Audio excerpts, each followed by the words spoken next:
জয় শ্রী রাধে। অনেক সময় আমরা বেশি কথা বলি, কিন্তু আমাদের জানতে হবে কোন সময় বেশি কথা বললে ভালো আর কোন সময় কম কথা ভালো।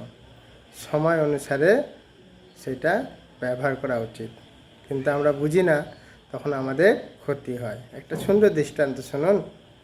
এক বিড়াল, সে রাত্রিবেলা আওয়াজ করছে। তখন সে বাড়ির যে মালিক, তাকে খুব লাঠি দিয়ে আঘাত করেছে। তখন কুকুর দেখছে, চুপচাপ আছে। আরে, ও আওয়াজ করলো আর ওকে মারলো, তখন ও চুপচাপ আছে। পরের দিন চোর এসছে, তখন কুকুর চিন্তা করছে, আমি যদি আবার আওয়াজ করি তাহলে বিড়ালের মতো আমাকে মার খেতে হবে। তাই কুকুর কী করলো, সেই চোর চুরি করে নিয়ে যাচ্ছে, কিন্তু কুকুর কিছু বলছে না, চুপচাপ আছে।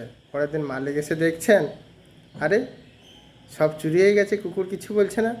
তখন কুকুর চিন্তা করছে, আরে, বিড়াল যখন আমার বন্ধু চিৎকার করে তাকে মারলো, তাহলে আমি চিৎকার না করে মারলাম, মানে আওয়াজ না করে মার খেলাম, তো এখান থেকে কী শিক্ষা দিচ্ছে?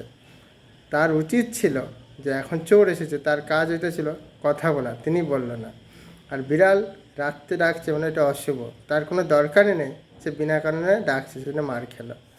সেই জন্য আমাদের বোঝা উচিত, যতটুকু আমাদের দরকার সময়ের কাজে সময়, তখনই আমাদের সেই কথা বলা, চিৎকার মানে কথা বলার দরকার উচিত।